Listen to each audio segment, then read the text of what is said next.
there is a quiet anomaly occurring in the modern world, a glitch in the human operating system. If you look at the data, human behavior has fundamentally changed in the last 15 years. We have migrated from the physical world to the digital world. We have become a species of broadcasters. We wake up, and our first instinct is to document. We eat, and we must prove we ate. We travel, and the journey does not count unless it is geotagged. We feel an emotion, and we immediately search for the right emoji to perform that emotion for an audience. But amidst this noise, this deafening, constant scream of "look at me," there is a silent minority. You know them. Or rather, you realize you don't know them. They are the people with the default avatars. The people whose Instagram grid has 3 photos from 2017. The people who stand at the edge of the group photo, slightly out of frame. The people who, when you ask for their handle, say, "I am not really active on there." Most people look at them with a mixture of confusion and pity. The modern assumption is diagnostic. Are they depressed? Are they insecure? Are they hiding a secret family? Are they afraid of being seen? We assume that silence is a deficit. We assume that invisibility is a weakness. But what if we have it completely backward? What if the people who don't post are not the ones who are broken? What if they are the only ones who are whole? I want you to suspend your judgment for the next 20 minutes. I want to take you into the mind of the digital ghost. Because the psychology behind their silence is not about fear. It is about power. It is about a radical form of autonomy that the rest of us have sold for cheap dopamine. This is the story of the people who walked out of the panopticon. To understand the non-poster, you first have to understand the prison the rest of us are living in. In the 18th century, the philosopher Jeremy Bentham designed a prison called the panopticon. It was a circular building with a tower in the center. The guard in the tower could see into every cell, but the prisoners could never see the guard. Because the prisoners never knew when they were being watched, they had to assume they were always being watched. So they started policing themselves. They became their own guards. Social media is the digital panopticon, but there is no guard in the tower. We are all in the tower, and we are all in the cells, watching each other, judging each other, and performing for each other 24 hours a day. When you live in the panopticon, you develop what psychologists call the audience effect. You stop acting based on your internal desires, and you start acting based on anticipated reactions. You don't wear the outfit because it feels good. You wear it because it will read well. On camera, you don't go to the restaurant for the food. You go for the aesthetic. Your life becomes a performance art piece. You split into 2 people, the actor, who lives the life, and the curator, who packages it. But the digital ghost, they refuse to sign the contract. They operate on a psychological setting called internal locus of evaluation. This is a superpower in the 21st century. It means their self-esteem is an internal closed loop. They do not require an external ping, a like, a comment, a view, to verify their reality. Think about how terrifyingly strong that is. Imagine buying a new car and driving it for years without showing a single soul. Imagine falling in love and never changing your relationship status. Imagine achieving the biggest win of your career and celebrating it in a quiet room with one other person. If that thought makes you feel anxious or like something is missing, that is the panopticon. That is your brain panicking because it has been trained to believe that unwitnessed equals unreal. The digital ghost knows the truth. A moment unshared is not lost. It is preserved. It is the only kind of moment that remains entirely yours. Let's get into the biology of this. Why does the non-poster seem so much calmer than everyone else? It comes down to how the human brain processes time and memory. When you pull out your phone to a concert, a sunset, or a birthday, your brain switches modes. It shifts from experiential processing to task-based processing. You are no longer in the moment you are capturing. The moment your brain is focusing on framing, lighting, stability, and zoom. You are technically working. You are a cameraman. Neuroscience tells us that this creates a memory offload. Your brain says, "Oh, the device is remembering this for me, so I don't need to encode it as deeply." This is why you can scroll through thousands of photos on your phone, but feel a strange emptiness. a sense that you barely remember the feeling of the days you documented. So ruthlessly, you have the file, but you lost the memory. The people who don't post are experiential purists. They are greedy for the now. They refuse to dilute the potency of the present moment by trying to package it for the future. They know that the texture of reality, the smell of the air, the tension in a conversation, the micro-expressions on a friend's face, cannot be captured by a sensor. It can only be captured by the nervous system. They aren't just living in the moment as a clicker. They are physiologically absorbing it. They aren't avoiding the camera because they hate how they look. They are avoiding the camera because it acts as a barrier between them and the raw data of life. They want the uncompressed file. They want the direct feed. There is a darker, more cynical layer to their psychology, a layer rooted in rebellion. The digital ghost understands the economic model of the internet better than the influencer does. They know that free social media is not free. The cost is your data. The cost is your privacy. The cost is your face. Every time you upload a selfie, you are training a facial recognition AI. Every time you tag a location, you are feeding a behavioral prediction model. Every time you engage, you are working as an unpaid laborer for a trillion-dollar corporation. The person who refuses to post is engaging in algorithmic resistance. They are the dark matter of the data economy. The algorithm tries to categorize them, but it can't. It doesn't know what they look like now. It doesn't know who they are dating. It doesn't know where they vacation. This opacity gives them a strategic advantage in life: information asymmetry. Think about it. If you are a chronic poster, I can learn everything about you in 10 minutes. I know your insecurities, your taste, your routine, your friends, your political leanings. I can manipulate you. I can mirror you. But the digital ghost, you know nothing about them. When you meet them, you are entering their territory blind. They have all the information. You have none. In negotiation, in dating, in business, this is a position of leverage. They are the classic iceberg.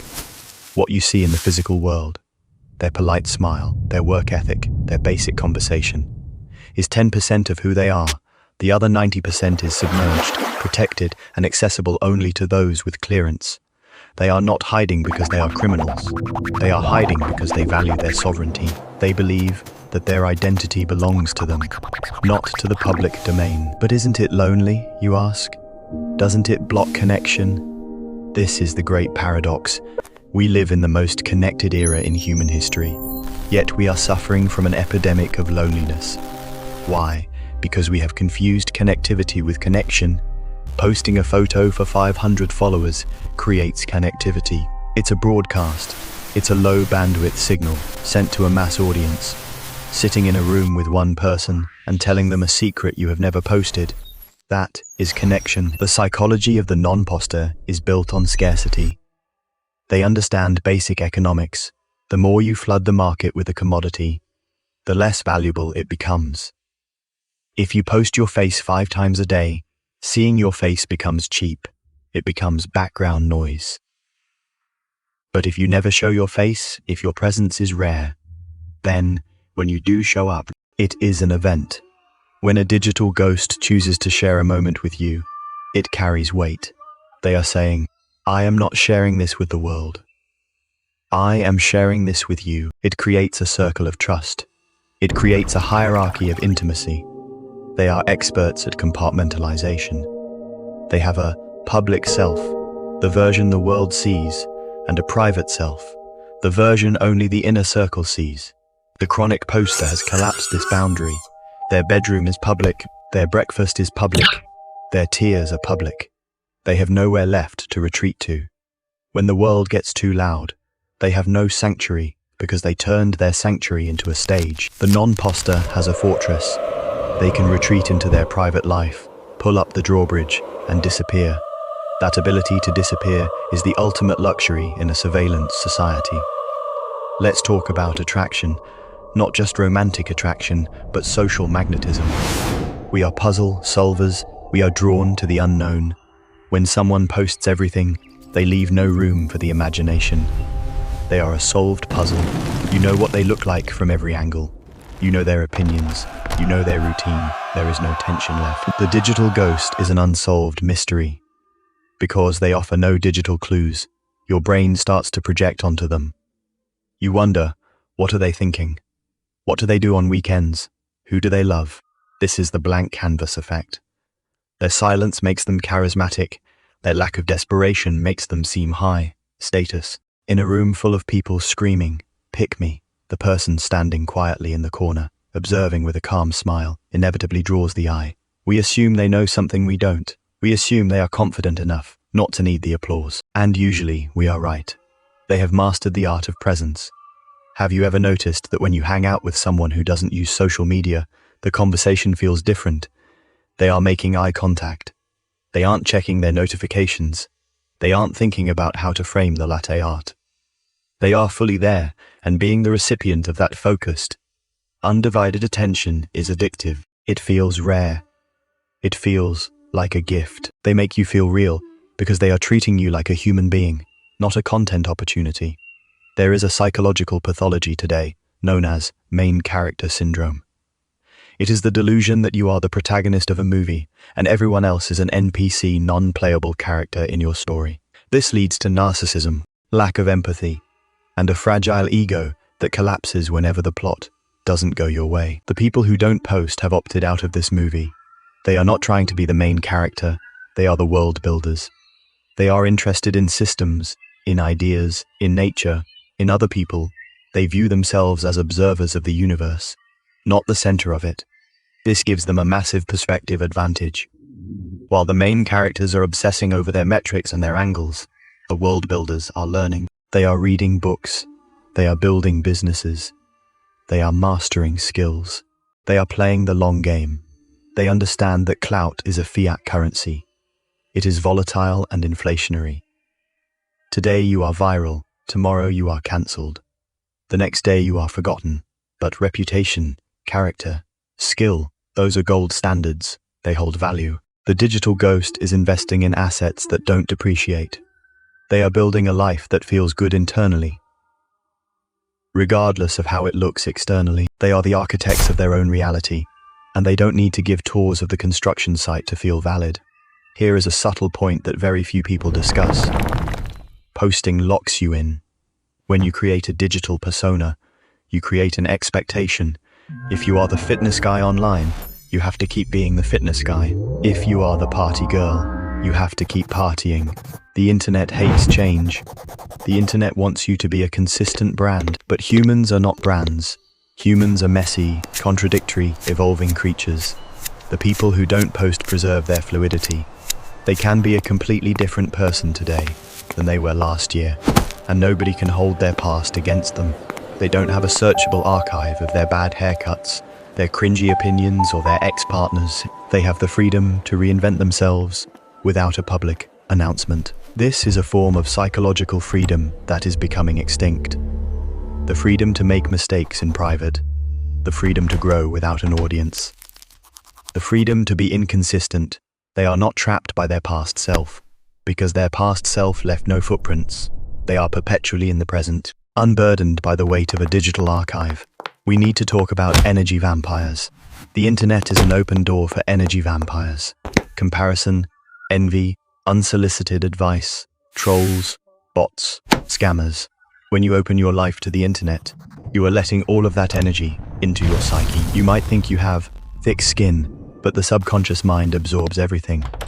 Every negative comment, every moment of jealousy, when you see someone doing better than you, every microaggression, it adds up. It creates a low-level hum of anxiety. The digital ghost has closed the door. They live in a clean energy environment. Their mental space is not cluttered with the opinions of strangers. They don't wake up and immediately ingest the trauma of the world or the highlights of their enemies. They wake up and their mind is their own. This allows for deep work. It allows for deep thought.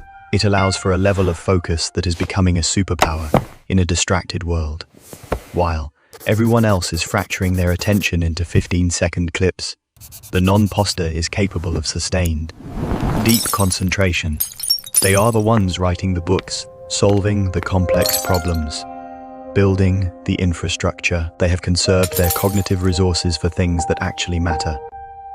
We are approaching a tipping point. For the last decade, Visibility was the ultimate status symbol. If you were famous, if you were verified, if you were seen, you were successful. But the pendulum is swinging. We are entering an era where privacy is the new luxury. Think about it. Who are the most powerful people in the world? Not the influencers. The influencers are the court jesters. They dance for the algorithm. The truly powerful people are often invisible. They are the ones pulling the levers behind the scenes. They are the ones who can afford not to be on LinkedIn. They are the ones who can afford not to build a personal brand because their reputation precedes them in the rooms that actually matter. In a world where everyone is begging for attention, anonymity is the ultimate flex. It signals, I don't need you to look at me. I have enough. The digital ghosts are the early adopters of this new status hierarchy. They are the minimalists of the digital age. They are decluttering their identity. So, where does this leave you? I am not telling you to delete your accounts. I am not telling you to go live in a cave, but I am inviting you to look at the empty profile differently. When you see that person with no photo, no posts, and no bio, do not pity them.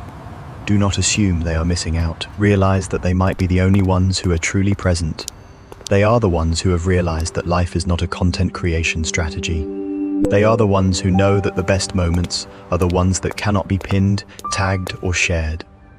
They are the ones who have chosen to be the main character of their own life, rather than an extra in everyone else's feed. They are the digital ghosts. And in a world of noise, their silence is the loudest sound in the room. Maybe it's time we learned from them. Maybe it's time to keep a secret. Maybe it's time to experience a sunset without proving you saw it. Maybe it's time to take back the parts of yourself you gave away to the cloud. Because at the end of your life, you won't remember the engagement metrics. You won't remember the comments. You won't remember the feed. You will remember the faces of the people you loved. The way the light hit the water on a Tuesday morning, and the feeling of being truly, deeply, uninterruptedly alive. And the best part, you don't need to post it to keep it.